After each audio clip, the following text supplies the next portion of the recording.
I'm gonna Oh record yeah. if that's okay. Hey. Okay. Yep. We're gonna be recording it. And if you don't want to be recorded on it, you can blue yourself out if anybody's shy. But it might if everybody puts it on mute. Oh, am I on mute? Am I muted? No, you're No, you're we can hear you. Okay. Okay. So if everybody else mutes, then there won't be a chance. If I'm the one talking as the main talker, if everybody else mutes, then there won't be a chance for the camera to jump, and then you can make the camera pretty much on me when it's recording. Does that make sense, Gail? Yeah, you're muted now. yes, I have it on speaker view. Yeah. Oh, so yeah, you know what you're doing then. I'm gonna stop. But let's make sure when people start joining in, they all mute and then it'll keep it focused. Then it won't keep jumping around because I can't stand it watching videos like that. So when we get more people in here, we'll start with a prayer, but let's let a few more folks maybe join in or at least give them a few minutes. So check out Genesis 1:1 when we start doing the first day, when he starts making everything. He makes heaven first, then he makes earth, then he makes the waters, then he makes what's called the ruachs. And those are like all of the energies, all of the spirits, all of the what do you want to call ruachs? It's like us, we're ruach, right? So he made all the ruachs that would ever exist at that time on day one, like super early in the process. Then he made the abyss. Then he made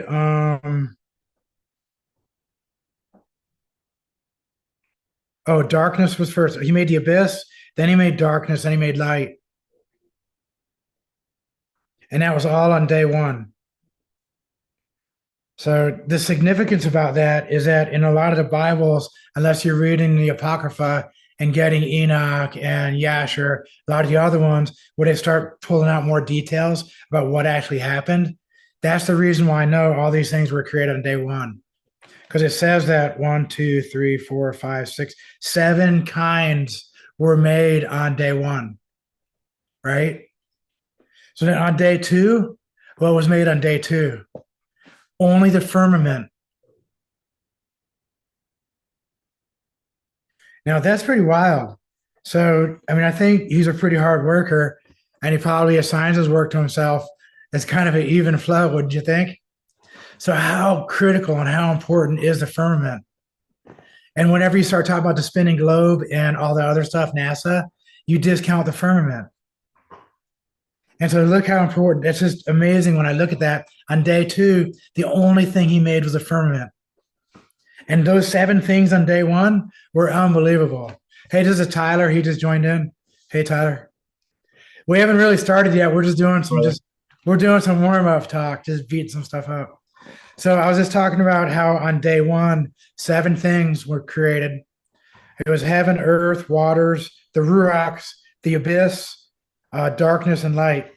And then on day two, the firmament was made. And I was just amazed that on day two, that was the only thing that was made. And that's how important it is. On day three, one, two, three, four things were made. Um, the land, the sea, the rivers, and the seeds. That's pretty cool. Then on day four, the sun, the moon, and the stars. That was all that was made on day four. On day five, the sea monsters, the fish, and the birds. Check that out. In the other books, it says what was made in those things. Three things were made: the sea monsters. So that would be Leviathan and a lot of the other big things in the deep. I think that's pretty cool that it's actually delineated out. This is what we're missing if we hold to the Catholic 66 books. And why did the Pope keep all these books out? Because I can show you the secrets in a few minutes. You're going to think this is so cool. How I want to tie all this together. So there's the sea monsters, the fish, and the birds. Okay, on the last day, right, day six, he made the animals and he made man and woman together. He made them together, and then he gave dominion. So there were four things basically: the animals, man and woman, and dominion. But on day six, man and woman were still together in Adamah as a whole being, right? Because remember, that's day six. Day seven was Sabbath.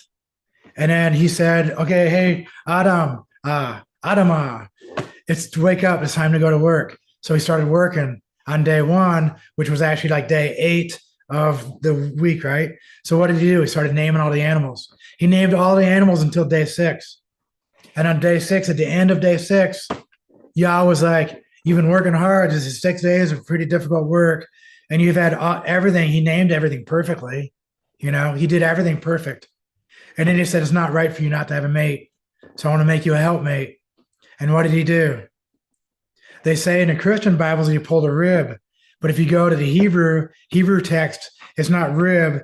It's actually the word that means the entire half of something. And they say it's like a barn. So if you had a barn built for your horses and your cattle, and you had an entire half of that barn was gone, and that would be what he took off. So that would be like, I'm missing an arm. If it was me, I'm male. It was Adam, right? So male, he took out the right hemisphere of the brain because logic is left. So this is why I'm saying it's probably going to be right hemisphere. So the right hemisphere of the brain, the right arm, and all this whole side came directly off Adam, and that's what created Eve, right? Hey, here's Lonnie. What's up, boy? What's up, Lonnie? How you doing? So we kind of started, but not totally. So what I was talking about was Adam and Eve, and this will catch you right up. So Adam and Eve, Adam was created on day 6, the last part of day 6. And then Yah was like, wow, this is awesome. I just want to hang out. Let's just take a day off. It took a day of rest for Adam and Yah, the Father, just to have a day to hang out. And that's all they were doing. And that was awesome.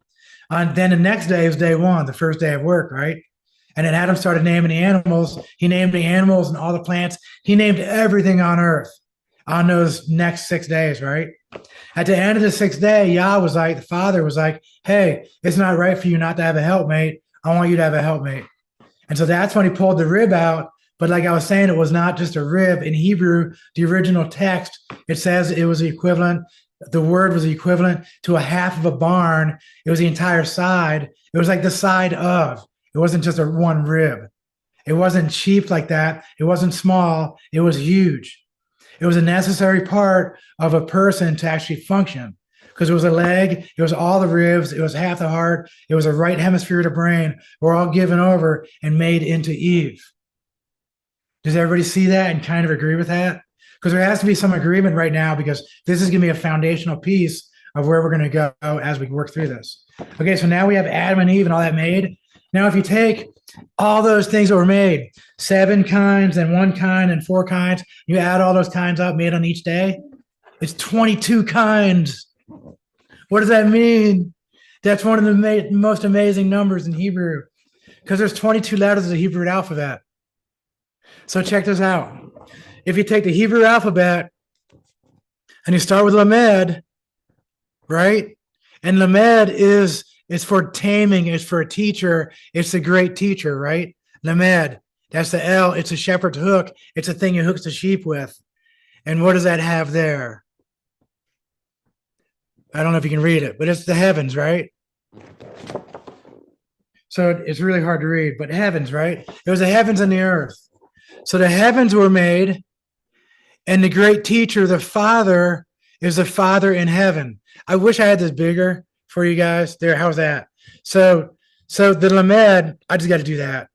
The Lamed is day 1 of creation, and the heavens were made, and that shepherd is Adam.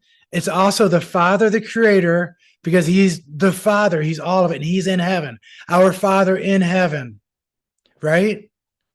Now, if you go to day 2, the earth was made, and that's Eve. And if you know anything about the Gnostics and Sophia and about earth and wisdom and everything that surrounds what's going on down here, the Father is in heaven and the Mother creation, and the creation is here of earth. So earth is like creation. And so this is kind of like Eve, the waters. It's also called the waters and chaos and like destruction and a bunch of other stuff. But that's the women's womb is waters surrounding the entire womb. And that's the waters that give birth. And that's what earth is for. It's the waters that give birth, right? See how it all kinds of ties in? And the first thing that was made was earth. And that's what birth is given, right? And then we have the seed, which is the first air, and there's waters. Then the thorn, that's the second seed. So that's gonna be Cain and Abel. That's gonna be waters, and then the ruachs, which is really cool. This is reverse. I wish I could reverse that, isn't it? Is it reverse for you guys? Oh, it's right for y'all? Oh, it's only reverse for me. Oh, cool. So Cain and Abel. So Cain is here with the waters, and the waters are like our memory, and the waters are a DNA connection to all the universe, and everything is there. And that was Cain. He had the chance to be the top dude, but he didn't. He failed, and he goes to Abel, who's the thorn. And the thorn on a rose is there to protect. A thorn is not something bad. Thorn is for protection, just like your hedgerows around your houses. The thorns are what protect. And that's who Yahushua is. He's a protector. So he's number two. So this could be like Father, Mother, Lucifer, and Yahushua. But it's heaven, earth. It all goes out. Then the next one is Ein. And it's I. And it's going to be the abyss. Right? And in this part, Ein, the I, this is the watchers. That's when the watchers were created. And it's also the abyss. Isn't that cool how it lines up? And then right here is the, dang it. See, it's really hard for me to read it. And I don't have all this memorized. Oh, the watchers and watcher. Oh, the math, the firmament. Oh, darkness. Oh, there's darkness and then light. And then there's darkness because it doesn't focus for you guys. And then there's darkness and then there's light, right? And that's the mouth, and that creates the firmament. And then the light right there is the equivalent to the firmament. Oh, then the hunt. So that's the hunt, and that's what this means. The za, the z, right? So that's just day one in the alphabet, and then each letter of the alphabet matches up in concept to the letter of the alphabet, what the letter means, and what was created on the day it assigns to. And this goes the way for all of the things. But then if you look here and you see there's a covenant here, and we have the rivers and the seed, and he's the living waters, and he's the seed, he's the light of life.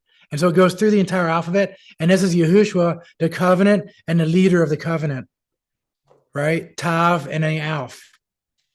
And then the family and everything else. And it goes all 22 letters all the way up to Kaf, line up with all 22 things that were created on each day of creation. I mean, how cool is that? It's these little tiny things in here that we keep finding because we're doing what it says in Hosea 4:6. My people perish for lack of knowledge, and we will not perish for lack of knowledge. We're going to keep seeking, we're going to keep digging, and we find these little connections, and we connect them together. And so this brings us into Yahuwah, please watch over this time of all of us gathered together, and the Ruach HaKodesh lead this study, and please help each of us to have the right words and ask the right questions and maybe come up with the right answers today. In Yahushua HaMashiach's name, Amen. All right. I didn't do the prayer because we're still having people join in. I think that's long enough. So let's just start. I think we're good. So what I was talking about with Adam and Eve is critical. Adam on day 6 was together as one single. Echad is the word in Hebrew, and echad means unity. Echad is a perfect unity, and it's also totally relates to our Father in heaven, how he also is echad of everything because he is the echad. He's all of it. He is the unity. But at one time we were unity with Adam and Eve, right? He named all the animals, did everything perfectly, and then he split up, and then they were hanging out. And I think in Yasher, I think it says that they were there in the garden for a jubilee. So that would be 49 years going on to 50 years. And before the Jubilee ended is when the serpent started hanging around and started doing his little wily things. Okay? Okay, so now after 50 years, Adam and Eve doing amazing things in there. Because what? Because they were two separate as far as matter goes, but they were together as echad goes because they were still working together. They were still there together. Right? And my right hemisphere is gone. I don't have a right hemisphere in my brain. I'm half brain. I got my logic, I got a bunch of other stuff, but my emotions, I'm a robot. My other stuff, I'm not good with that stuff. Math, I'm really good with, but poetry, blah blah. Well, I can do poetry. I'm pretty good because it's mathematics. But that's besides the point. But but check this out. I know my better half is not me. And there's a reason why they call it better half. As we move into this, you're going to see it. This is awesome. So Adam and Eve are working together for 50 years and they're doing a great job, doing everything just like you said. They're following the rules, they're following the laws, and he only had one law. Well, dominion was a lot of work to do, but there was a law: don't eat of that tree right there, because then you have knowledge of good and evil, and something you don't really need. You guys are doing fine. You have all of my knowledge offered to you right now. You're eating a tree of life. So you basically have everything you ever want. But that one tree right there, I'm telling you right now, if you eat it, you're going to die. And so the snake was going over there talking to who? Talking to Eve. He wasn't talking to Adam and Eve. He wasn't talking to an Akkad. He was talking to one single right hemisphere brain. He was talking on the emotional side and started getting all emotional with her. And maybe he started smoothing up to her because Lucifer was the most beautiful. And the most beautiful would also be the image of Yah because we are beautiful. So also Lucifer is beautiful and he was the most beautiful. So I bet you he was handsome and I bet you Eve was going, wow. And like he probably looked like, Clark Gable or, one of those Tom Cruise. Or like Tom Cruise, like I'm just kidding. So, but he's looking pretty handsome, right? So who knows what he looked like? He might have looked like Elvis Presley. He might have looked exactly like Elvis Presley, which would have been kind of weird because that's the Statue of Liberty also. Those who know. But so Lucifer was a very, very handsome creation, but not like us. He had something missing, right?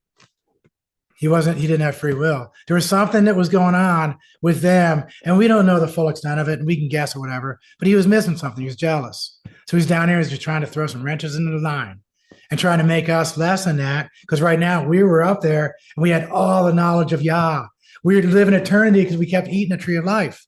We could eat that tree as much as we wanted, right? So we had eternal life and we had everything we wanted. But Lucifer was like, no, you can't have that. You can't be like him because I'm not like him. And he was super jealous. So he started whispering in Eve's ear, and Adam wasn't there. And he got through to one of them. And Eve ate it. And who knows what it was? And I don't think it was fruit. I think it was something else. It was a different forbidden fruit. We all know what it was, don't we? So it was sex, and he was very handsome. And so now Eve comes back around to Adam, and I don't know how this worked, but whatever was going on with Adam, he's like, I accept this, and I'm going to cover for you. And whatever was going on, or whoever tricky, Luke was, because Luke would also have the ability to be the Akkad and probably transform into anything he wanted. So the fruit for Adam would have been a really nice female, And was there a rule against that in the garden yet? I don't think that rule is there yet because there's things that we have to always consider, and this is part of the Hosea 4:6. We're beating up ideas here. So Adam partook. Now they both partook. Instead of Adam going, listen, you were by yourself, and I don't know how this happened, but I wasn't here, and this is only, I can fix this. And he went right to Yah and says, Yah, I repent. I'm sorry. My other half, and this is half of me, and Eve, go to your room or something. Now that probably wouldn't have worked. Sorry, Shema. That was actually her name was Hama. But so whatever was going on, there's going to be punishment now because Adam partook, and now it's all going to be haywire. He had to get him out of the garden because if they ate now of the tree of life, they would be in a sinful nature, and they would also have everlasting life. They would be in a worse state than Lucifer at this point, right? So now we have to work from here. And then he says, right from the beginning, we knew that murder was bad because of Cain and Abel, right? And who was Cain? And I think Cain was born 7 years prior to Abel. So Cain was a much older brother, and that's in another one of the books. I'm pretty sure it was 7 years older. There were 6, and they're going on to the final year of rest for the land. And that's why there was the big offerings.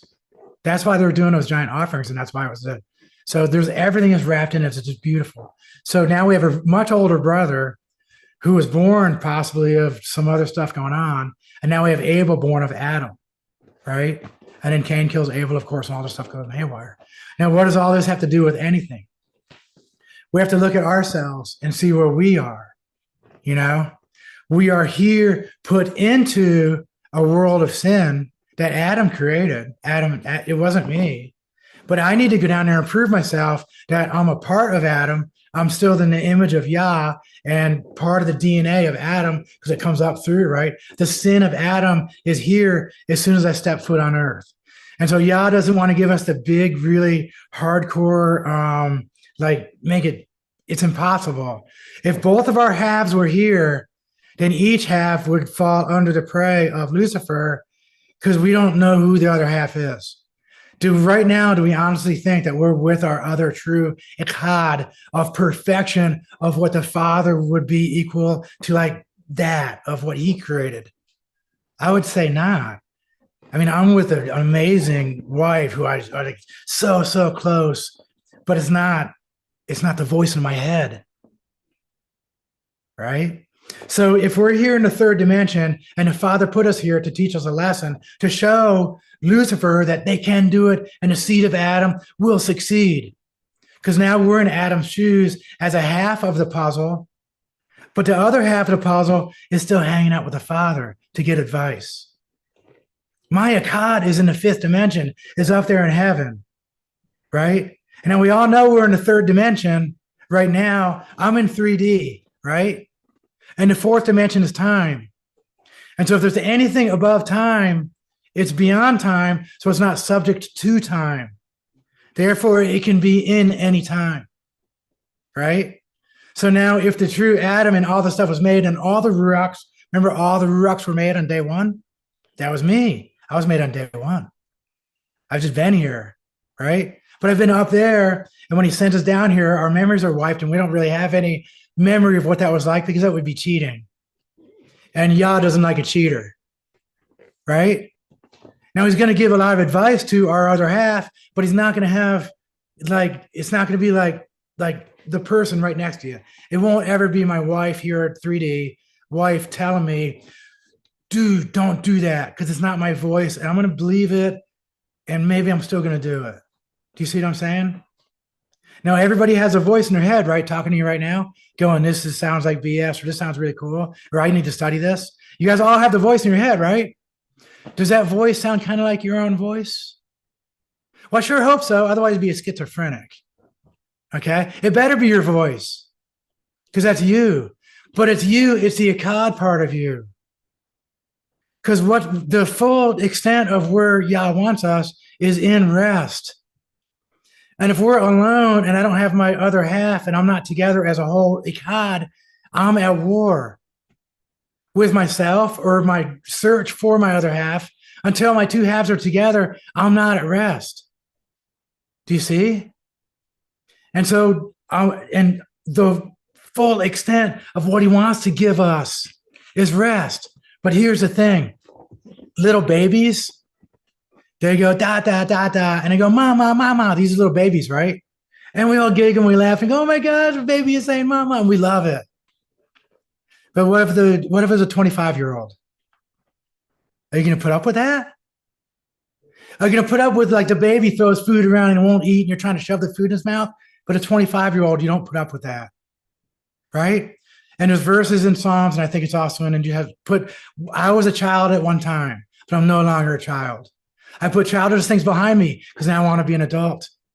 Now, being an adult is what he wants so badly. Do you remember he told Abraham, Abraham, I don't need you. If I want a family, I can make my family out of these rocks. But I want my family to choose me. And he gave us a couple of rules. Adam messed up. And he said, okay, I'm going to send you down there, but I got a few rules. There's 10 rules. That's all. And I'm going to write them in rock for you. So you know these are important.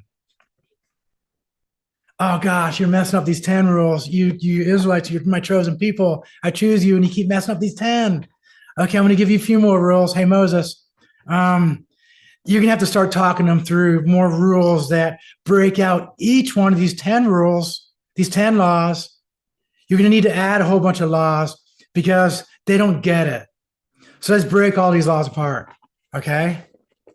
And so he had to start breaking all the thing apart. Now, do not lie. There's like bunches of them in the 613 about lying, about cheating, about stealing. The 613 commands are, hey, Sam, Hey, how you doing? Sam already knows a lot of this stuff. He's way caught up. So he's going to slide right in. So the 613 commands, they're laws. These are laws that are only broken down because we're children and we're idiots. Because when he went up on there to get the 10 commandments, he came down there and they're doing massive amounts of sinning.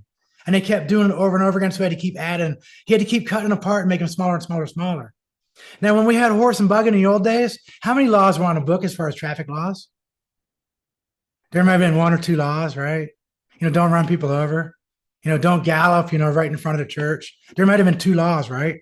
How many traffic laws do we have now? It's ridiculous because we're idiots because we keep breaking the basic laws. It's the same thing with the 10 commandments. So the 10 commandments had to be broken out for the Israelites, for the Hebrews, into 613 commands. Now, if you can follow the 613, which it's possible, but the temple is away from and a whole bunch of stuff is gone because we're the temple now. We can apply a lot of those things to ourselves metaphorically and kind of in a spiritual sense. But don't worry about the 613. If you understand the 613, just like Paul said, if you read the Torah and you understand the Torah, then you can read this. It'll be easy for you. And then you can love Yah and love your neighbor, and you're fine. But if you don't understand Torah, you can't just love and love because you're going to mess up really bad. Because there's so many little pieces of this that have to take place. Now, remember, up there in 5D is where we're trying to go. That's where my partner is, my God, my true other better half. And I'm here getting tested. We're both getting tested. I've got to build communications between these 2 points. Now, how do we do that? Now, if we go into the paper I sent all you guys, the Shroud of Turin, do you remember the quantum entangled part of that?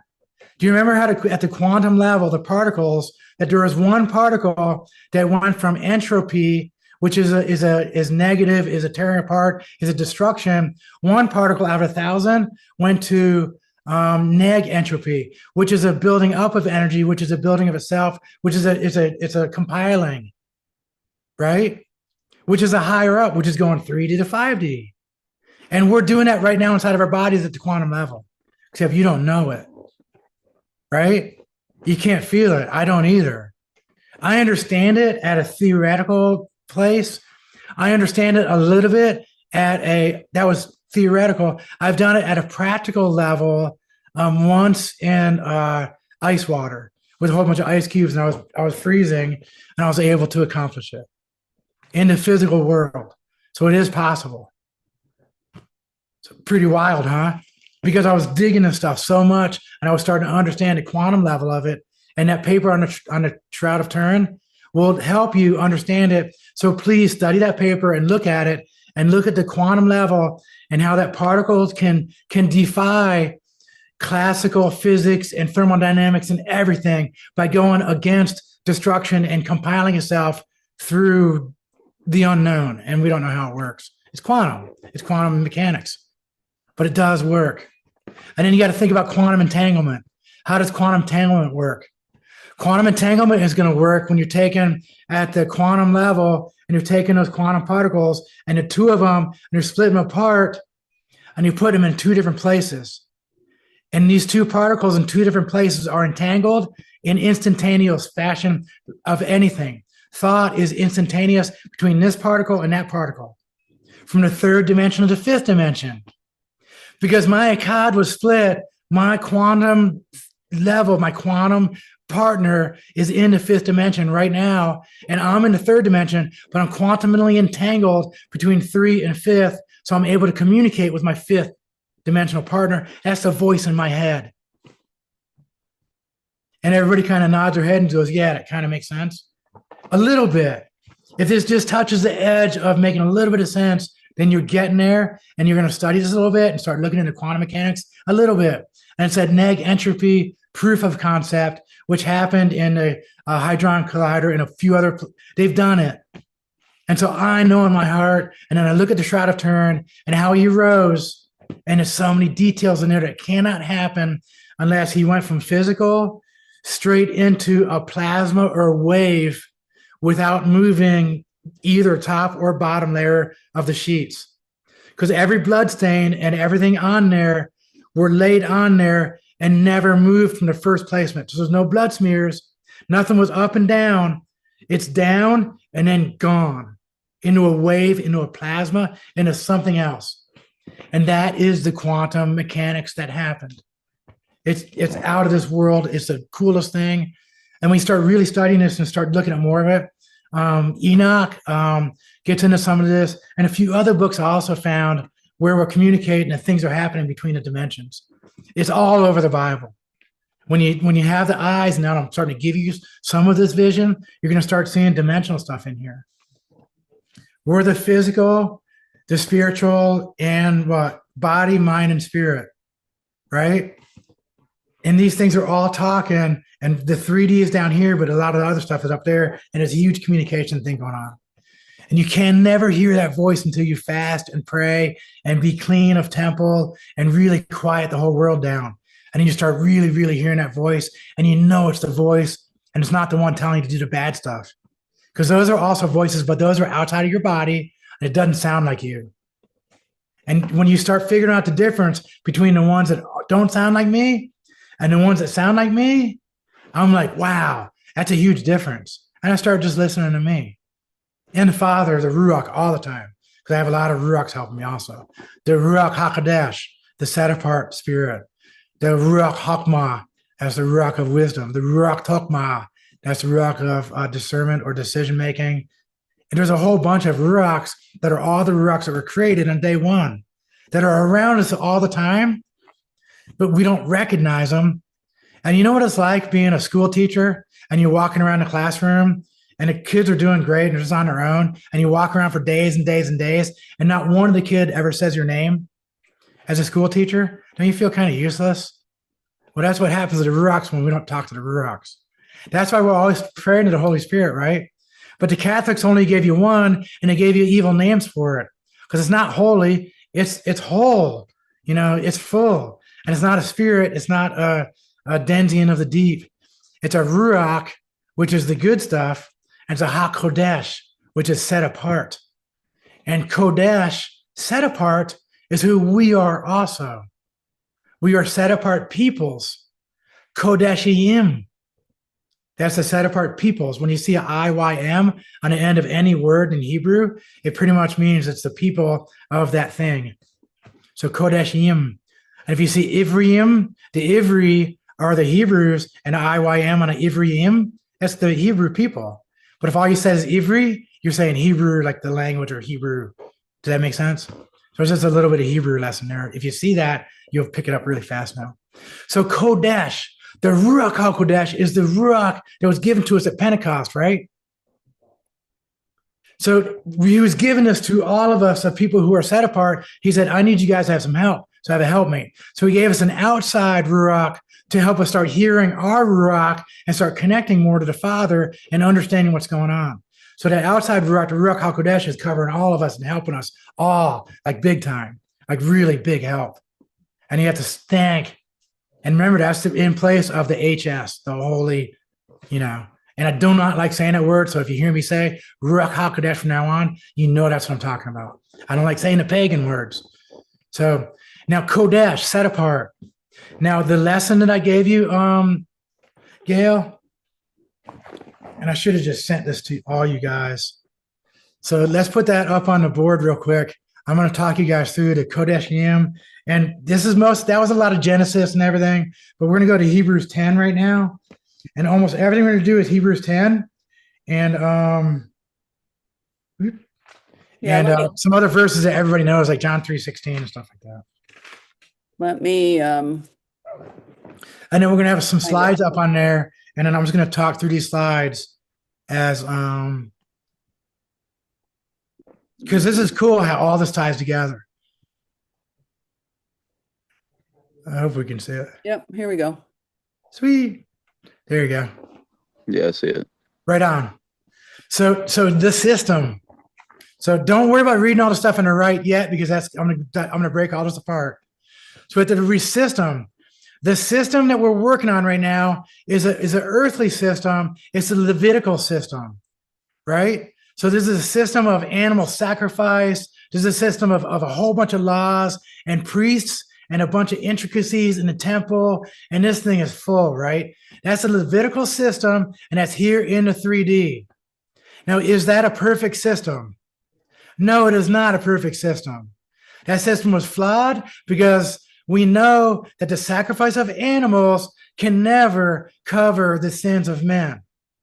It has to be equal, right? Blood for blood. So I can't sacrifice a squirrel to cover the fact that I just did some massive sins because it's a human doing sins. A squirrel doesn't work, right? So then we have also, that's the earthly system. Now there's another system, it's the same thing if you think about it like it's an administration. That's the administration of the law, the administration of how everything goes, the judge. Like this is all about judges. It's all about law. This is all about lawyers. And the demons are lawyers, and they're nasty little lion lawyers, always trying to trick you. They're like they're the bad lawyers, you know? But then we have the good lawyers on our side. The Ruachs are always trying to help us. So what we're doing is we're in a huge court of law. And here on an earthly system, the administration of the court of law for us to be judged is a Levitical system with human priests, human everything, and a bunch of crap. In heaven, it's the Melchizedek system. It's the administrative system for the legal system that the judge works upon. Now, if the system changes, the administration system changes, and you're changing out a judge who's kind of an idiot for a judge who's perfect and already proved his protection, and he lives in heaven, isn't that a better judge?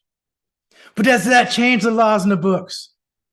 If I murder, I'm still murdering. If I lie, I'm still lying. If I break any of the laws, I'm still breaking the laws, but I just have a better judge, right?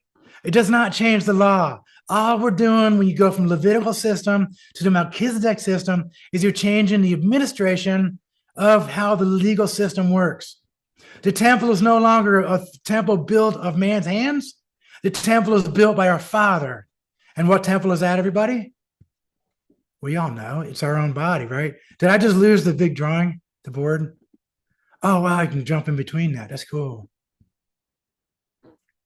I'm figuring this out on the fly. No, it's working good. Okay, so I'm sorry. So I just lost it because I got all excited about technology. So the Melchizedek system is that perfect system. That's what we're trying to go to. We do not want to keep living under the system that failed. How do we know it failed? It failed because in 171 BC, the last Levitical high priest, Onias, was assassinated. And then the high priest was sold to the highest bidder. And it went on until the time of Yahushua HaMashiach. Okay? We're still up on the other side. I'm gonna cover that really fast. I'm just showing how the Levitical system is somewhat different than Melchizedek. So I'm probably confusing you though. So Melchizedek is perfect. Levitical is imperfect. We had to leave the imperfect system because Yahushua was crucified by a system that was flawed because he was crucified under their laws, which was ridiculous because that's him. That's his law. You crucified the one judge who was the perfect judge under the perfect law. How does that even work? And then it went on for another 40 years. They kept trying to sacrifice animals. And you know that the crimson ribbon that was nailed to the temple doors up until 70 AD, it was scarlet and never turned white. So that's proof right there that your animal sacrifice was now like disgusting in the eyes of Yah. He wouldn't even turn your crimson white. And your scapegoat was worthless too. Yah at that point does not want anything for 40 years. So Melchizedek is a system. The Levitical failed. And this is what we're trying to replace. And so if you go to slide 2, I'm just going to break all these down now. Hebrews. If we go, let's go to Hebrews 10 right there. What was that one? The first one. I didn't read that first verse. Hebrews 10. 2. It was a system. 20. 10:20. I'm sorry, 10:20. Hebrews 10:20. So in Hebrews 10:20, by a new and living way, because remember, he's the living waters. It's not the dead system of dead, sinful priests. So a new system and living way, which he has consecrated for us through the veil, that is to say, his flesh, and having a high priest over the house of Elohim. So you can see that it's a whole transfer into a new thing. That's a new system. It's not getting rid of the law. It didn't say the 10 Commandments, because the thing is our Father is perfectly just and righteous Father forever. So if he took a bunch of laws that were there for one time and says, don't do this, don't do that, don't do that, and then those laws were changed halfway through the game, there's no justice in that. There could never be justice if you change the rules halfway through a game. Because what happens to all the people that died? I mean, Abel, is it fair to Cain? Is it fair to Abel? Is it fair to Adam? Is it fair to anyone that lived any time before Yahushua HaMashiach? It would not be fair, right? So the laws cannot change. The administration system changes. So having therefore, brethren, boldness to enter into the holiness of holies by the body of Yahushua. So there we go. Next slide. I guess we already read that one. Nice. Levitical system, Melchizedek. So Revelation 14:12. Here's the patience of the saints. Now remember that the Melchizedek system is being offered right there to the Kodeshim, and it's going to be in. I'm going to have to go through the death and sin all that first, but sanctified has to be pointed out first. So those who are sanctified, and what is sanctification? If we look into, let me do that one next, because I wanted to do the sanctified first. Sorry, Gal. We're gonna do this really good, maybe by the fourth or fifth one. I'm gonna do this better next time, or I'll just do this here. I got to figure this out. So the sanctification, if you look up in the dictionary, you look up anywhere what the word means in Hebrew, it means to be made holy, but it's not holy. It's kodesh, to be set apart, to be sanctified, to be that, like something that is clean. That it's a really big time word, to be sanctified. So kodesh is part of being sanctified. It's in the definition. Is to be set apart, kodesh, to be holy. And kodeshim, remember in Revelations 14:12, the kodeshim are the people who keep the commands and have the faith in the Messiah. You do two things. And to keep the commands, that's the law, to keep the laws of Moses, right? That's the only way you can be kodeshim. And it's in here in a few different passages in Revelation. It's like a slap in the face, right? So then if we go to the next slide, and then we're going to see now on the right-hand side and on the left-hand side, you can follow all the way through. So 10:28, he who despises Moses' law, the Torah, dies without mercy by by 2 or 3 witnesses. And that's death, right? And so if you go over, do you see the arrow over there? Point to the first death over there, Gail. That's where we are right now. Death equals if you despise the Torah. There should be no question about that. And a lot of Christians right now are despising Torah. I don't understand it.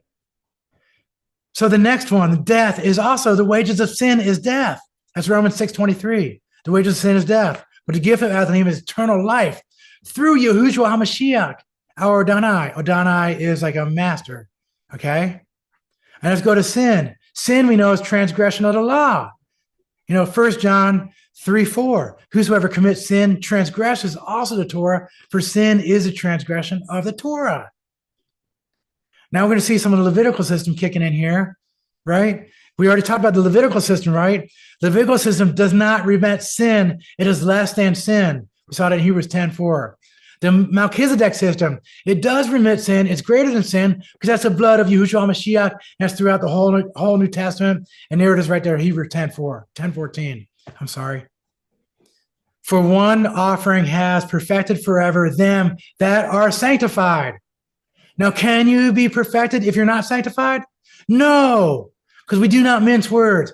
Every word in Scripture means something, and it's in a system. And they do that whole system with numbers and everything else. So every word has very, very specific meaning. So you're not sanctified. You're not kodeshim. You're not set apart. You're not there. And then what is life? We know life is John 3:16-17. For Elohim so loved the world that he gave his Yachid, that's his beloved son, his only begotten. It's like his first son, his favorite son, a whole bunch of different ways you can do Yachid. That whosoever believes in him should not perish, but have everlasting life. For Elohim sent not his Yachid into the world to condemn the world, but that the world through him might be saved. And I think the second Elohim on there for Elohim sent, Elohim Yahuwah. I think we're missing the Yahuwah in there. We might have to go back to the Hebrew on that. I might look at that because I'm almost positive that Elohim Yahuwah is not Elohim in general, which is different, especially when you get into the Hebrew. Now at the bottom of there, if you look at that, it says death equals the Levitical system. We know that was a failed system. It was in a death. And the Christians used that right there to say that the law was death, or to say that the law failed. The law did not fail because the law is the Torah. The Torah is the word. The word was made flesh. Yahushua HaMashiach did not fail. He is perfect. What failed was the Levites, the priests. What failed was a bunch of humans. So the Levitical system equals death. And it was less than man's sins. Okay, now we go to man's sins. Man's sins is a transgression of the law. Transgression of the law is the Torah. And all of that is less than, can be obscured, can be remitted, can be wiped away by Yahushua HaMashiach's blood. And isn't that amazing? And that right there is the Melchizedek system. And that equals life. Now, what happens if we're working within the Melchizedek system? That means we're already there. Because right now I'm fulfilling the covenant and I'm there upholding my deal between Moses and Abraham and everyone else that said they're going to keep covenant. To keep covenant is to do the full 10 commandments. And the handshake is Sabbath, is keeping the Sabbath, remembering the Sabbath and keeping it holy. That's a handshake in between the first 3 commands, which are Yah. We owe these things to Yah, our Father. Worship only him. We make no idols. We don't take his name in vain. We do all these things for him.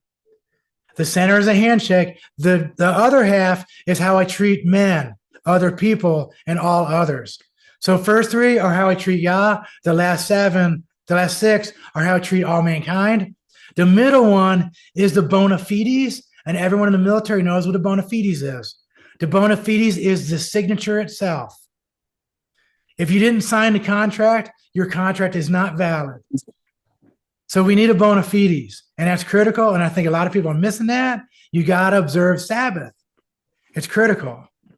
Now, what is Sabbath? We can go to a lot of arguments about that, but it's telling you how critical the 10 commandments are. If you don't keep them, you're not in covenant. You're not going to be there in Melchizedek's system because that system is a perfect system.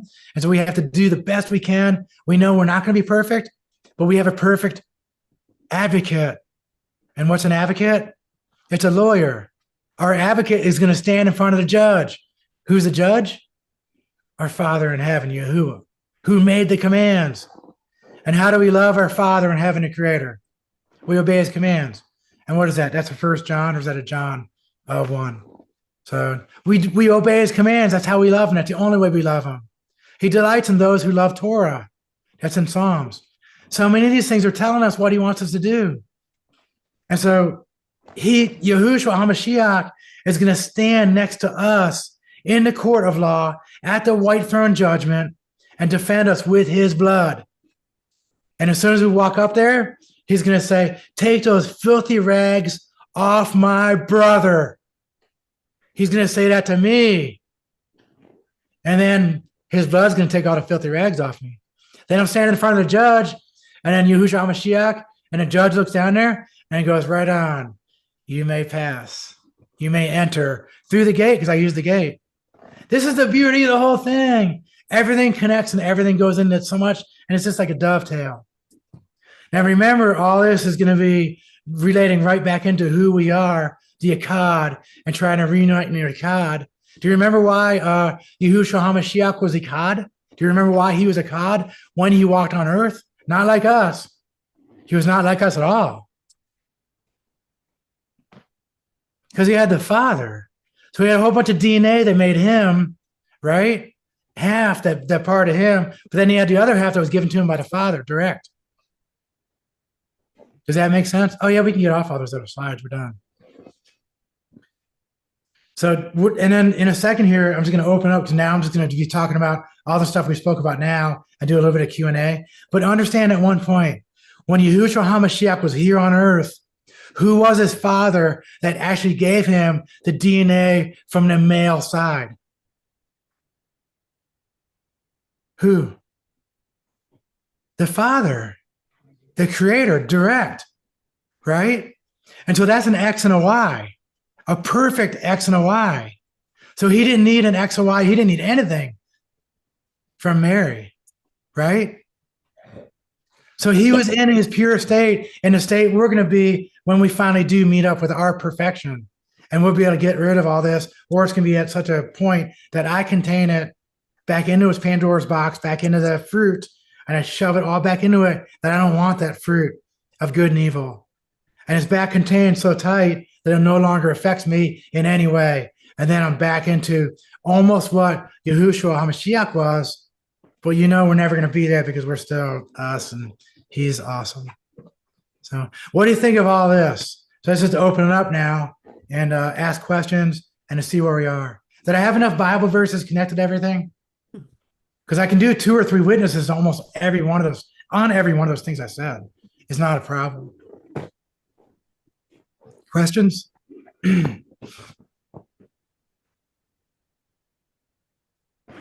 Yeah, I'm sorry, you got to get off mute if you guys have questions. Was that Lonnie? I mean, everybody can stay off mute now. Just go off mute. I think it's going to be kind of a Q&A now. And this might be better than me talking for however long I just talked for. So take it all off mute if you want to, and let's ask questions because I want to hear something. Or am I just not hearing any words you guys are even saying? What's going on? I'm listening still. Hey, Chris. Okay, go ahead. Yeah, I was just going to say, man, that's what we were talking about today in church. They were talking about the creation man and how Eve came from the rib. So it was kind of funny how the Holy Spirit works. You're talking about that today. The Ruach HaKodesh. Yeah. It's funny. I don't know if you saw the study, but they had some scientists that went to Israel. They were in Golgotha, and they said that they had dug through the dirt or whatever, but there was a sample taken underneath where Christ was crucified. Yeah. And evidently, I mean, I don't know. I've seen it was a certified thing that they did, but they said that whatever it was, they knew it was blood, that the blood, after this many years, there was living blood in that dirt. And when they analyzed it, they only found one set of DNA in that blood, which is half the chromosomes, which is nearly impossible. Like, you know what I mean? So they said that him, he didn't take anything from Mary. Yeah, that's what my father. It was crazy. So it's been a blessing. Yeah. And that's why he was Adam. Do you remember how the first Adam was created? He was created by the Father with everything in him from the dirt. And the second Adam is Yahushua HaMashiach. They call him second Adam. He did the same thing.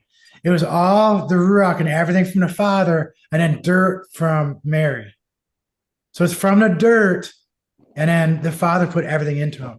That's what makes him the second Adam. That makes sense? That makes perfect sense to me. Come on, there's got to be some questions, man. We talked about a lot of stuff. Nothing? Challenge me. Come on, man. Let's get some Old Testament stuff going on. Sharpen some iron. I mean, I can do some other stuff because we got the armies right here. Have I covered the armies with you guys? As well. So this is the 5th dimension, and then down here is the 3rd dimension in the battlefield. And that's why we have so many Ruachs down here, because we have 200 million man army.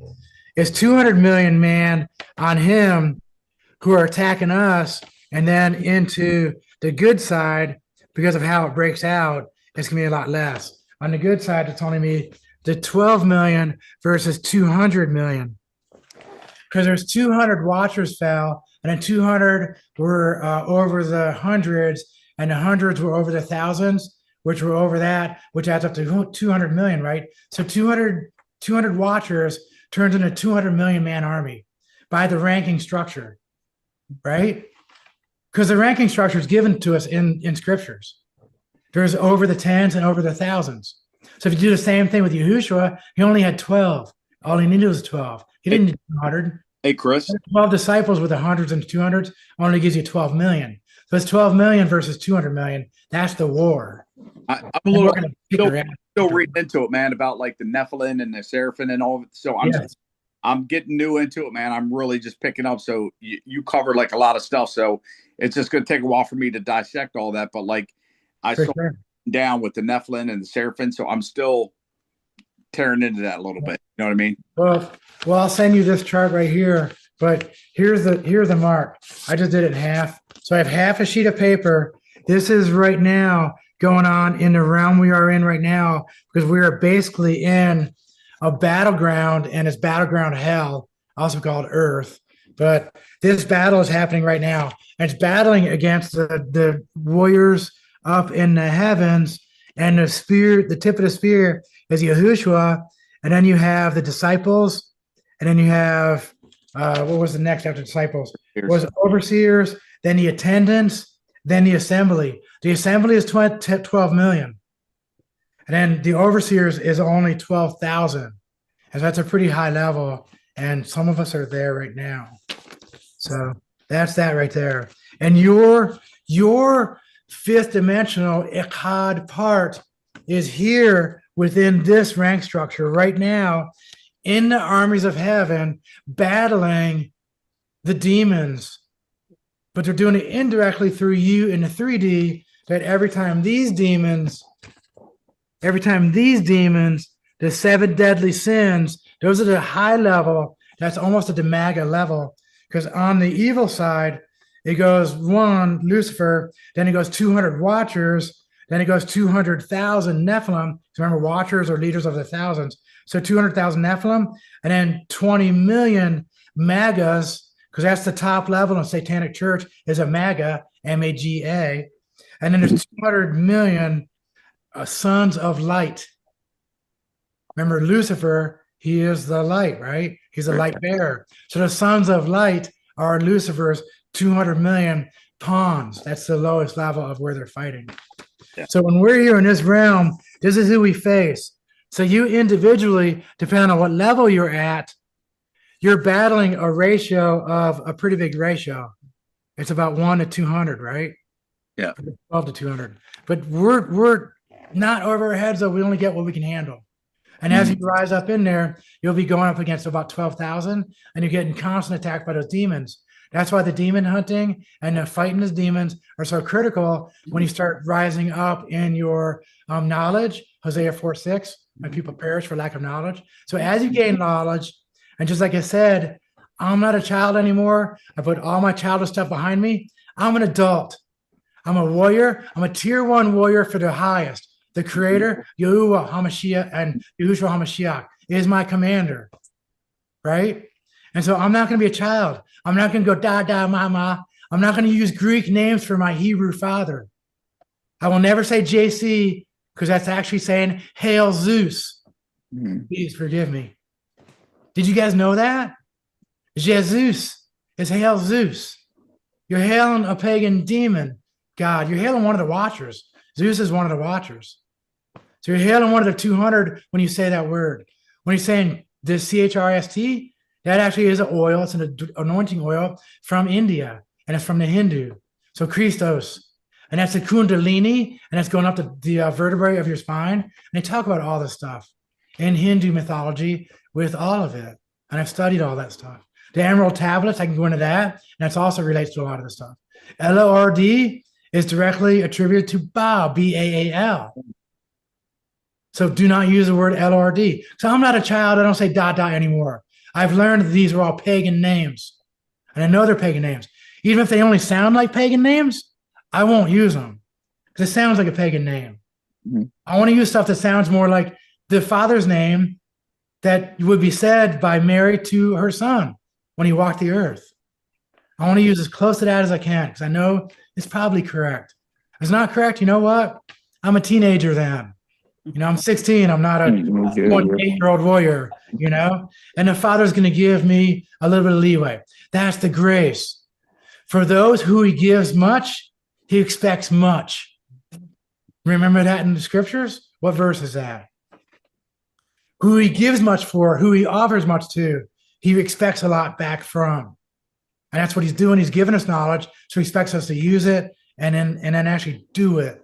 So I'm not going to say those evil words. I'm trying to find out what Sabbath is. So I want to obey the Ten Commandments as close as I can. And I know I'm going to mess up. So I'm here in this realm. I'm in the Levitical system area, the third dimension. I know there's problems. I know we're still messed up. I know my words and my language are messed up. I don't speak properly, but I'm trying. But the thing is half of me is up here with Melchizedek, and they're rocking and rolling. What's up, Tyler? Bonjour, brother. Hey, just curious, have you Tyler's a looked big time into brother to me, Native American, like deep, deep in. He's probably one of the 10 lost tribes, one of the big chieftains and one of the lost tribes. And I know yeah, you, Tyler. I know you are. I've been studying quite a bit about that. It's all part of being a restorationist is kind of what I believe I am is, along with everyone. And, there's a lot of different teachings in the native culture that kind of really hit at everything that we're going into inside of Revelations. Mhm. You go through the 7 generation teachings, and then you got some of these other prophecies that are like the white buffalo calf woman and the Hopi prophecy and stuff like that, that kind of all kind of target into what is talked about in Revelations.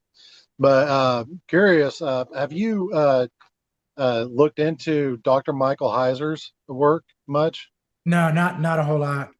I mean, I I see would, him around some while, just a couple of things. yeah, I've not studied him. I would, pick up his book, The Unseen Realm. That kind of really helps you understand. Kenneth, I remember you were talking about you're new into the giants and all that type of stuff, and he does some pretty good explanation about kind of like the divine council, which you can kind of see in Psalms 82, where the reason why it mentions Elohim twice in that scripture right there, and it kind of goes into explaining the singularity and the polarity of the word Elohim. There's only one supreme Elohim, and that's Yah. And Elohim Yahuwah. yeah, and then he has a divine counsel because he loves all of us. So he's giving out instruction to the lower gods. That way we can all kind of work in tangent with one another. It helps you kind of see beyond that side of the veil. Yeah. Because once your heart gets connected, because it all matters about the circumcision of our hearts. Yeah. What the way our hearts are aligned with one another, because it goes into what Chris is talking about with the 2 greatest commandments: loving the Creator and loving our neighbors, and all the commandments that follow under it. And once we are able to understand that, that's when knowledge will start opening up, especially on the spiritual side, because you're in line with what Chris is also talking about with the like the Hindu teachings and all that type of stuff, or the Tibet teachings and all that. We're connecting our bodies up into that, going through the Dude, it's crazy. that type of stuff. It's Yeah. elders.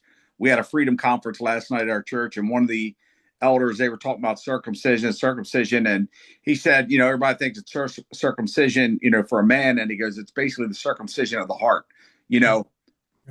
And for you just saying that, that's the second time that I've heard that within the last 5 hours. So that's just Confirmation. yeah, wow. And this whole world that we're in, it's multi-layered and multi-dimensional. If you can comprehend that, I mean, there's so many pieces to this puzzle that we're all kind of coming together and bring together. Each of us has got our own set of pieces. Yeah. And that's kind of what we're building. We're trying to figure out what pieces fit to this puzzle. That way we can all kind of share this love for one another. And it is really big on the circumcision of the heart. That's what I say Yeshua, but Chris says Yahushua. Yeah, we're good. And it's what he taught us.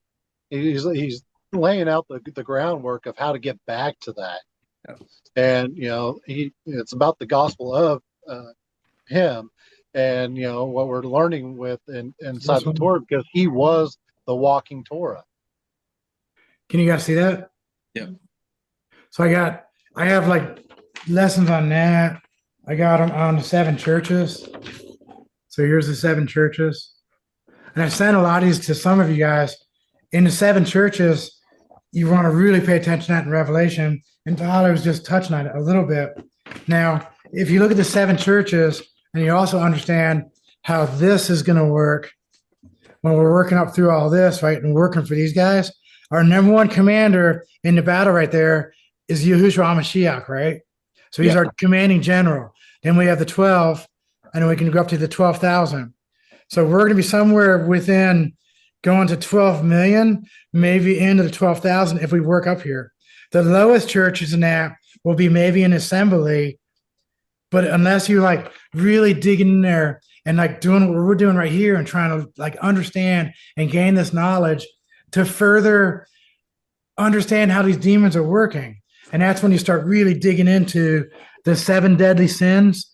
And then I have charts, and I've shown you guys that how the 7 deadly sins interact with the 7 virtues, and they have to react on a equal vibrational plane.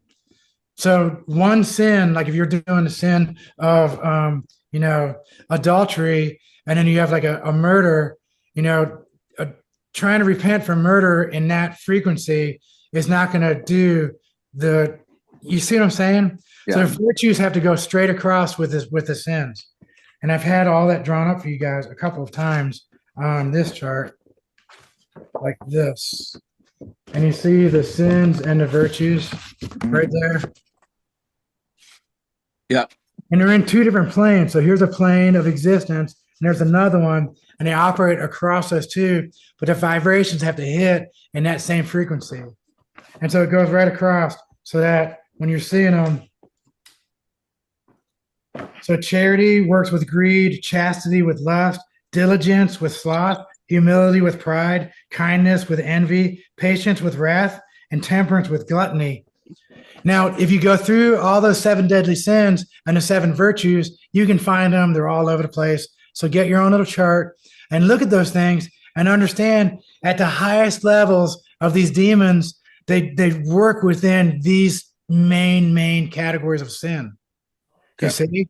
And so what you need to do is you want to figure out the areas where you're lacking. If I have a problem with ego or something like that, then it might turn into some envy or gluttony because I'm eating, like whatever your sins that you specifically say are your sins. You might cross between 2 of the 7 deadlies, so that's going to add extra demons on you. You see? And so as you defeat these sins and as you get up and you start really digging into them, you're going to keep defeating these demons and clear them out. And so you can clear out an entire 7 deadly sin of that whole temptation out of your heart, cut it away, circumcise that totally out of your heart so it's gone.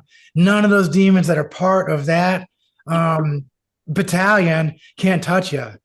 So the general officer in charge of that demon and that thing, they're not around you anymore because they can't afford, because there's not enough of them to get all of us. So they have to parse them out and they have to fight the battle just like we do it. So if they're wasting their time here, always talking to me about gluttony, because I fast so much, no demon that uses the tool of gluttony, they're never going to try it on me because it's a waste of time. Yeah. And so the commander for them goes, go over there because there's some fat dude down there. He can't handle himself. So he tries to keep him fat, try to keep that temple disgusting. Because the Ruach HaKodesh will not reside in a temple that's dirty. And that's one of the things that will dirty a temple is gluttony, because you're putting too much processed food in there. It attracts too many parasites, and now your temple is gross. You're smelly. You have bad breath, your poop smells, your farts even smell. If you have a clean temple, your farts don't smell. Okay? That's very true, brother. Like, you'd actually be surprised, man. You'd be really surprised. My wife has never caught me farting ever. Because I fast so much, and it's really weird to say, but because I eat so clean, I'm eating fruits and veggies. I haven't eaten meat in years and years and years, not one piece of meat in a long time.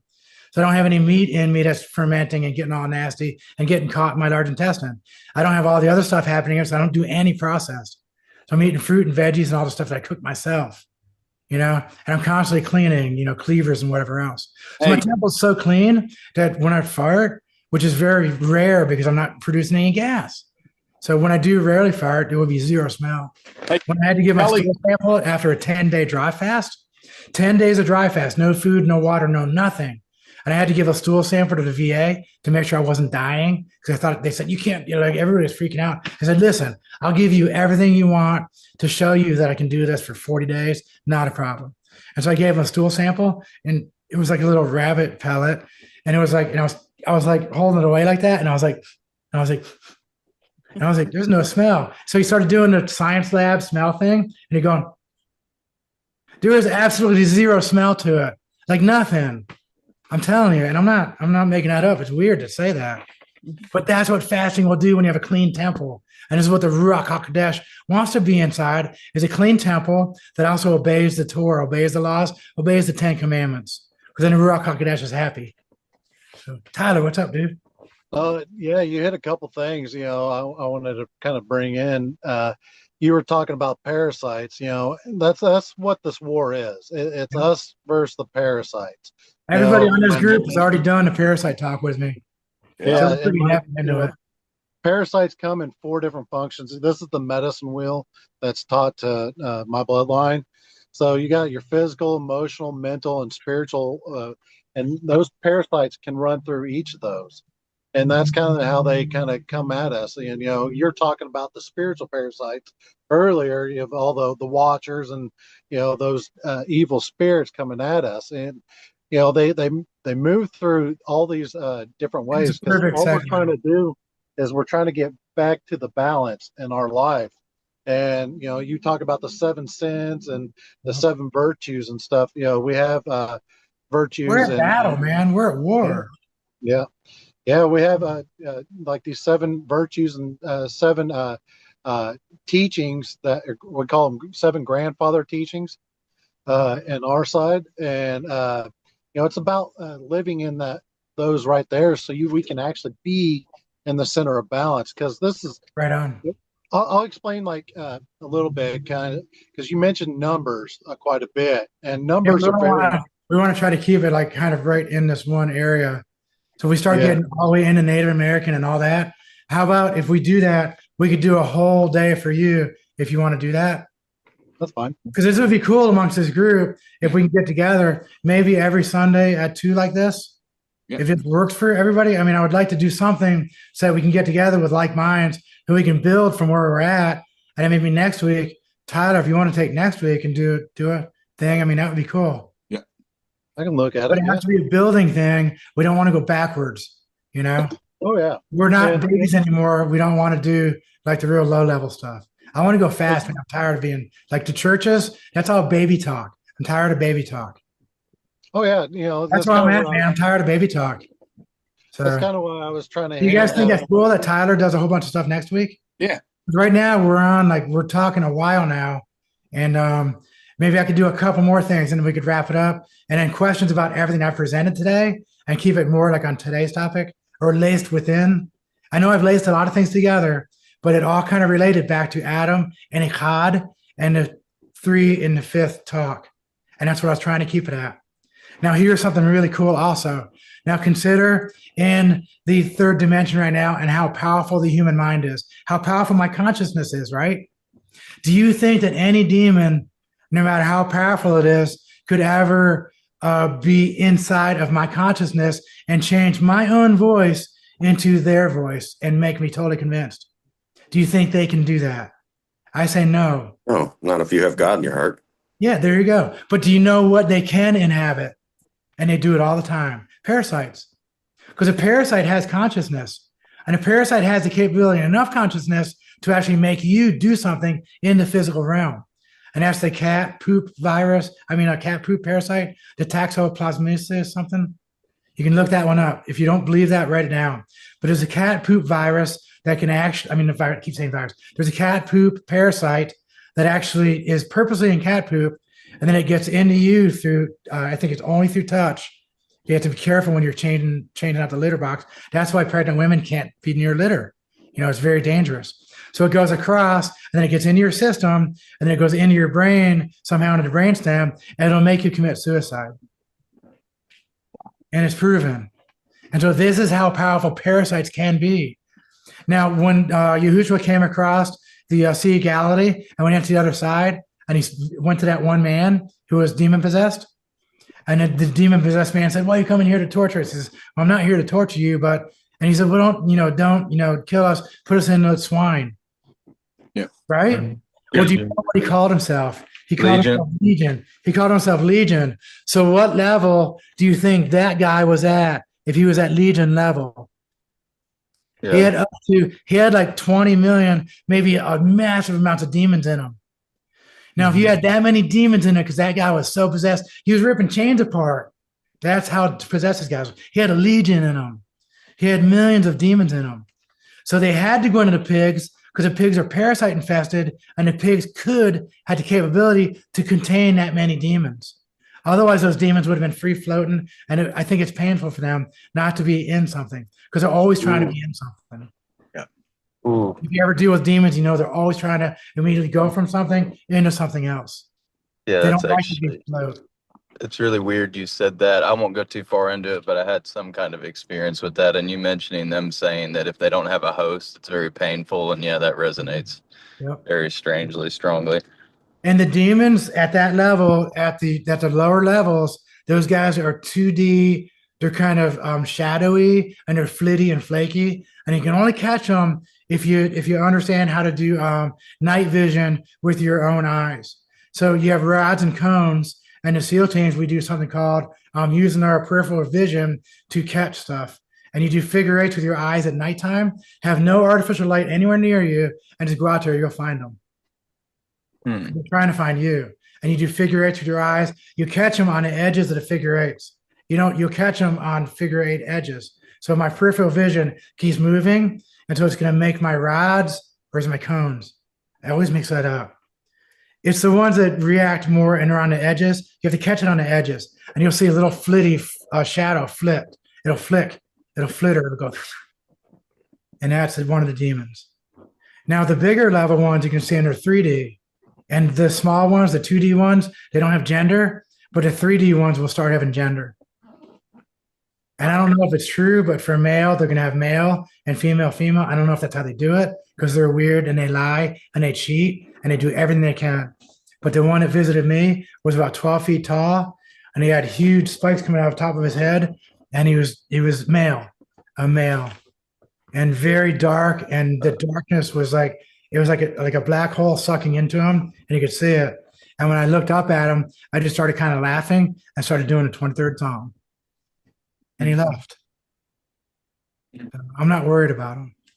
Remember, do you remember in the Bible where it says the faith of a mustard seed and you can move mountains? Now, remember also that the Watchers, the 200, and their Nephilim, the Watchers were like really special beings. But the Nephilim, when they were born, they turned into giants, and those giants were up to 450 feet tall. They were huge. Now, those are the mountains.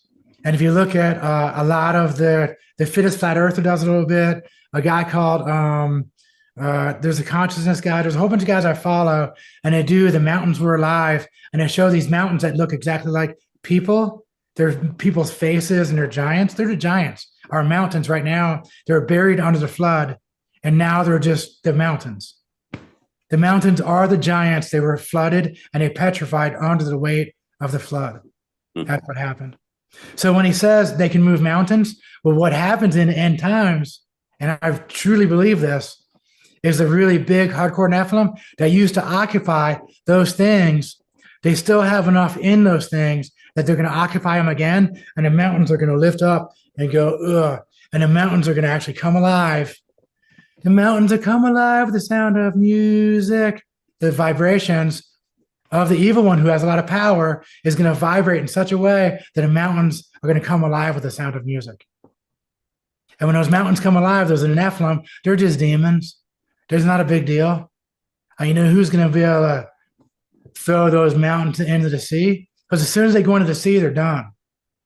And you're going to be able to pick them up and go and throw them into the ocean. And a few of us are going to be able to do that. But it takes the faith of a mustard seed. And it takes you looking at all the stuff that I'm talking about and understanding the level of how the small demons go into the parasites, but the big ones can't go into the pigs. They can't get in those. They're too big. They can't occupy those tiny spaces that way. So they're going to be big. And when the time comes and they start getting released, they're not released yet, but they are going to get released. We're going to see them. It's going to be wild, man. That's why we need faith. We can defeat all these demons. We're going to trample snakes under our feet. I don't have a worry. I have no fear. This is going to be awesome. And right now, as we build, and what we're doing is we're enabling some of us to go from an assembly sitting out in the pews. We're starting to stand up. And as we stand up, we're going to start becoming overseers and such. Yeah. And remember when he says, when Yahushua was walking the earth with his 12 disciples, he said the laborers are few. He said the crops are massive. The crops are here. We can harvest, right? The fields are full. We can harvest, but the laborers are few. He needs laborers. And the laborers became the 12, and then them training other ones. How many of them were able to really step up and truly become laborers? Now, in the assembly, you're a laborer, but all you can do is be a laborer. It's almost like a 1-for-1. But as you step up, you're going to be 1 for 1,000. And as you step up from there, you're going to be 1 for 10,000. And that's probably about as high as any of us are going to be able to go, because then we're into like Yahushua's territory. But that's the thing, is what we want to do is he's the example. And how he fought. And when he fought against them demons, it was the vibration of his word, the creation of his words in such a way that the demons could not stand him. It was the words. That's why what goes into our bodies does not defile us. It's what comes out. And it doesn't mean we can eat bacon. It just means that nothing that the creator made is all unity. It's an echad. It's all him. So nothing is really bad because it's all him. So nothing can defile us to make them less than and send us to sin, because that's defilement. Defilement means I'm done and I'm burning. So nothing can do that to me. I do that to myself by what I speak, by what comes out of my mouth. My vibrations that come out of my mouth, and if I start speaking blasphemies to the Father out of my mouth and saying JC, which is hailing a pagan god, is blasphemy. What's coming out of your mouth when you blaspheme the Father, it defiles you. Yeah. Right? And that's why we try to be so correct and try to walk as close as we can to Yahushua HaMashiach, to our Messiah. And that's why it's so critical. And we cannot step up and become a laborer that he wants so badly from those 12 guys that followed him around for 3 years, and still some of them screwed up. He needs the laborers. And the only way he can get the laborers is to do what he tells us to do, to become a warrior, you know, and that's the battlefield.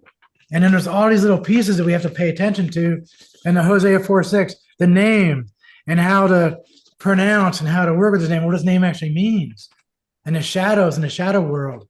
And there's so much that I would love to keep talking about, but I know it's already been like a little bit. So, and I want to wrap it up with that. Is there anything that critical that this stuff, and write to me, all of you, I'll have my personal phone number, all of you. If this starts sinking in and tonight you think on this, if you think on what we spoke about before you go to sleep tonight, the Ruach is going to hit with you while you're in a dream state.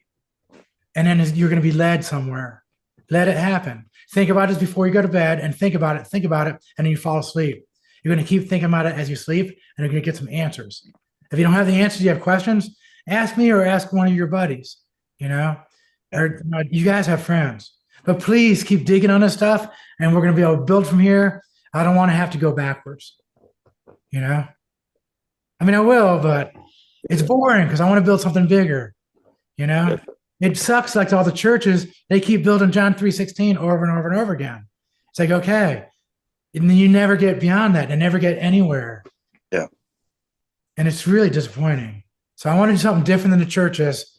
This is gonna be really fast and like hardcore, and it's got to be something big that we want to learn from. Okay. And Tyler, do you want to take next week? Is everybody cool with that? Yeah. What do you kind of want me to go over? Do you want me to go over some I'll native talk to you stuff? offline. I got some stuff for you. Okay. 'Cause I already know, 'Cause I dude, we're buddies. I don't know if you guys know. Me and Tyler are tight. We're brothers for a long time, years and years now. And Tyler helped get me on Sean Ryan's show, actually, a long time ago. So, and then myself and Lonnie, I'm friends with all you guys enough that I want this to be the way it is. And this is what Yahushua intended for the assembly. There is no teacher except the Father. There is no rabbi except the Father. So I'm not a rabbi, but I do have my rabbi. I could have put that on earlier. I could have been like, ugh. I put on my prayer shawl. So, but listen, there is no rabbi, there is no teacher. We're all the same. We're an assembly. So that's why we want to try to rotate and make sure that when the person that has the day, they're kind of main. And so I was the main person today. That's why I kept jumping in and taking over a little bit. Hey, there you go. Right on, brother. So next week will be Tyler is going to mainly lead. And then we're going to listen to him and I went for I'd go a half hour of me alone, just like going almost like a sermon. And then I try to go more Q&A after that. And so we go 30 to 40 minutes with like bang. And then we go 20 to an hour, whatever we need to do Q&A and softer about the subject at hand. This was the first one we ever did. So it was a little bit different. Does everybody kind of know that? Yeah. But from now on, we want to go 40-20 and it's about an hour. Does that make sense? Is that cool with everybody? Yeah. But the hour might go to an hour and 20 an hour. It goes. So, and this club, this is something I've been doing for years and years and years. So it's not new. I have an actual list of rules for this way we're working. It's a philosophy, theology, sharpening iron type of club that I designed about 3 or 4 years ago. And I do it with university professors and a bunch of guys from all over the place. It's pretty cool. But this is basically what we're starting right now. We're doing it on Zoom. And Gail, because this is like, we're setting this up right now, kind of. Gail, would you mind kind of running it at that level, setting up the Zoom and then putting it out there? That's fine. I'd be happy to. Okay. It would probably be good if we share our emails with her so she can just send us the invite that way. That way we don't have to go through so many steps and layers to get. This is the first time we did it, and this is an opening. This is a great opening. Yeah. I think this is a better opening than coming down an escalator. I don't know. That's just me. So, that was funny. Come on, yes, that was a good trick. But let's everybody. You can go into the note section right there and send your emails all to. It's in the chat. I haven't even had it open all day. So Gail already has mine. Put mine really quick. And then Gail, you'll get those because Gail's the administrator. And then there's not a lot of rules on here. The basic rule is respecting each other. Is the speaker has the first, that first area. And if we want to do 30 and 30, that might make it better. Do we want to do 30 and 30 or 40 and 20? 40 and 20. Okay, so we're going to stick with 40-20. That's what I did in the past. It worked pretty good. So we're going 40 minutes, 20 minutes, 40 minutes to speaker, and everybody's on mute, and the speaker just goes off. You can put questions in the chat, and then speaker have this chat off because you don't want to get sideways on the chat because it disturbs the speaker. So speaker, close your chat, and everyone else add questions to the chat, and then when we go into the Q&A, the speaker will then open the chat up and then go back and answer those questions. And if that's you the best way to do it. if you have like visuals, I'll just make you co-host and you can share your own screens. We'll do that next time. It'd be much better. I wish I could have done that this time. And I do know how to do that. I don't know what happened this week. It's all right. Yeah. We're just getting started. Busy week. Never mind. So does everybody have emails and everybody knows kind of basically what we're going to do? Yeah. And then what we want to do is if everybody thinks about what I did and then work this whole week, Tyler's going to build on it because I have an idea of what I would love to do with him. And I think he's going to do it because it's pretty cool about Native Americans and tying it deep into the Hebrews and the scriptures and everything. It's a really good crossover. And then as we're doing that this week, think about it and think about if any of you all want to pick up something and then take it from what I did and what Tyler did and go further. So that from today on, you want to think about if you want to pick it up or not.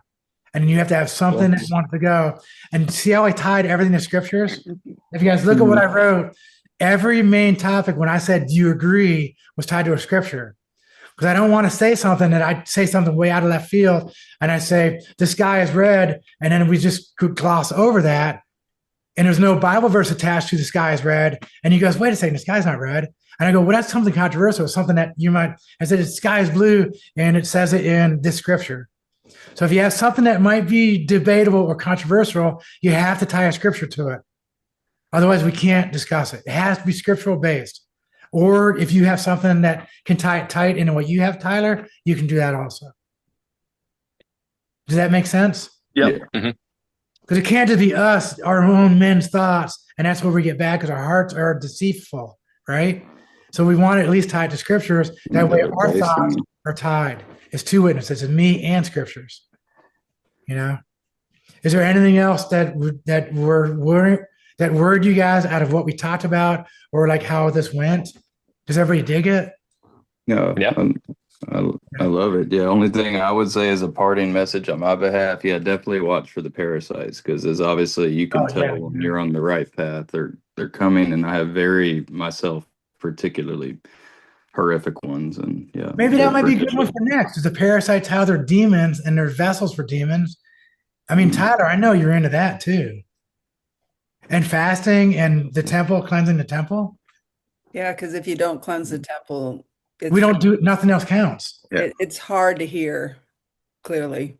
Let's do that. We should concentrate on cleansing the temple. That's a great point, Sam. Really good point. Tyler, do you want to take that, or does somebody else want to? Is it better for Sam to go? I know you've been doing this a lot too, Sam. I can share some things with Sam that he can. Do you guys want to team up on it? Because we can do that too. You can team up. Yeah, that's fine. That's awesome, man. This is it, man. This is the Ruach. This is the Father putting a team together. Mm-hmm. All right, I'm gonna leave it with you guys then. Between Sam, Tyler, and Gail, you guys got it. I'm not gonna worry about it. No, let me get Tyler, yours is Tribe for Children. Yes, sir. At Gmail. Okay, Yes, I can definitely. I'll get there. All right, let me go ahead. Throw that in. Yeah, well, we can rock something for sure. I know you got plenty to contribute, especially, and again, we can riff off a bunch. So yeah, we'll put together whatever we could.